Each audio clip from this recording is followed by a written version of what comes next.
I'm so excited because we're kicking off a brand new series called Habits. This series is going to challenge us to make our faith an everyday part of our lives. See, when something is an everyday part of our lives, we call it a habit. Habits are routine behaviors that we tend to do a lot. Things that are everyday kinds of things. Our habits might be things like waking up at a certain time each day, brushing our teeth, playing Xbox every day after school, chewing gum all the time, scrolling through Instagram before we go to sleep. Some of us may do these things every once in a while, but others of us do them every day. They happen on a regular basis in our lives, and the more we do them, the more they become habits. When I was in middle school, I had a habit that I did every day. My habit was walking my dog. We would go in the morning, we would go in the evening, we would go on weekends, and sometimes we didn't do it more. You might be wondering, why are we talking about habits? Well, because we want to help you develop some really habits over the next few weeks. Things that you can do every day to help you get to know God better. Things that will help you stay connected with Him. Things that will make your relationship with God the center of an everyday kind of faith. What does this look like to connect with God? Well, think about it the way you connect with your best friends. You care about your best friend, so you want your relationship to grow. You want to know a lot about them, so you ask them a lot of stuff. So when you make the effort to do these things that will help you stay close and connected, you talk or text a lot. You hang out together a lot. You do things that you both like to do. You make a habit of staying close and staying connected to them. And the more you do it, the better your relationship is. Well, the same can be true with God. If we want to know Him better and keep growing in our faith, we have to make a habit of doing things every day that help us stay connected to Him. And we're actually going to talk about a lot of those things over the next few weeks. But for today, can we just be honest? For a lot of us, the idea of connecting with God is a little confusing. I think no matter where we stand in our faith journey, one thing is true for each and every one of us. At the end of the day, we're all sort of asking the same questions. What does it really mean to connect with God? Why should I even want to connect with God? What will connecting with God do for me right now?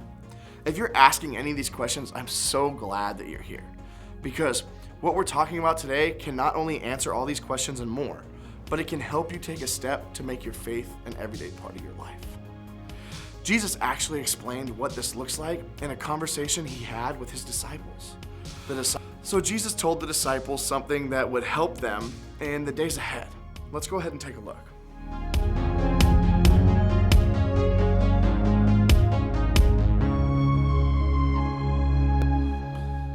Now, I imagine the disciples may have been like vines and branches, like in a garden. What does gardening have to do with us, man? You might be thinking the same thing right now. Well, it's important to know that things like vines and branches were a part of their world back then. Jesus picked these examples because He knew the disciples would understand them as He explained them. So what did Jesus mean when He called Himself the vine? Well, the branches depend on the vine completely. The vine is the foundation. It's the source of life. So in order to survive and thrive, the branches have to stay connected to the vine. It has to stay connected to the source that gave it life. So what Jesus is saying in this passage was that if the disciples wanted to keep going and growing in their faith, they had to find a way to stay connected to Jesus every day. Think about it like this. If you want your phone to keep working after the battery dies, what do you have to do? Plug it in. Your phone needs to be connected to a charger in order to keep working. Just like a branch needs to stay connected to the vine to survive. A phone needs to be plugged in into the charger in order to keep working. So basically, if He were telling the story today, Jesus might say, I am the charger, you're the phone. In order to keep working, you need to be plugged into me. Or as Jesus said, you need to remain in me. That's simply another way of saying that we need to stay connected with Jesus. Why? Because when we do, we'll produce much fruit. See, in order for branches to grow and flourish, they have to stay connected to the vine. As soon as they're removed or taken apart from the vine, they stop producing fruit the way that they were meant to.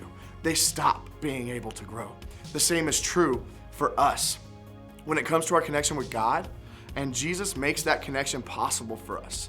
When Jesus died on the cross and rose from the dead, he took away the barrier between us and God. He created a way for us to directly connect to God himself. And if we stay connected to him, our lives will show it. Our relationships, our attitudes, our choices, and even the words that come out of our mouth. All of that will be better because we're connected to God. If we stay close to him, we'll see the results of that in our lives, and we'll learn more about God in the process. See, connecting with God helps us know him better. Just like our phones need to connect to the source of power to keep working, we need to connect with God to keep going and growing in our faith. If we want to know more about God, if we want our lives to show it, we have to stay connected to him, because connecting with God helps us know him better. And when we connect with him, we better understand his goodness, his love, his compassion for us, and his perfect plan for our lives. So how do we do this? How do we connect with God? Well, we're going to talk a lot about it over the next few weeks, but today I want to give you just 2 things you can do to start. First, you can spend time with God.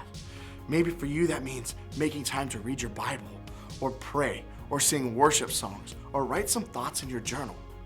Or maybe it's listening to some music or going on a walk outdoors. Maybe it's just a commitment to show up here again next week. Whatever it is, I want you to make spending time with God a priority for you this week. No matter what you feel or don't feel, just commit to giving it a shot. Commit to showing up, to spending time with him, to connecting with him, because connecting with God helps us know him better. And the second thing, do it every day. On the days when you feel distant from God, or don't stop spending time with him, because the best way to reconnect is to keep spending time together. And the more time you spend together, the more connected you become. All right? You have to keep showing up. You have to keep talking. You have to keep spending time together. The same is true for God, just like it is for your friends. So make your faith a priority every day. When you feel disconnected from God, try to make it a habit to watch how your life changes because of it. Remember, connecting with God helps us know him better. The more you make connecting with God a habit in your life, the more you'll get to know him. If you're not sure where to start, I want you to consider starting today and reaching out to a landing leader. We have landing leaders so that we can talk about things like this together. See you guys next week.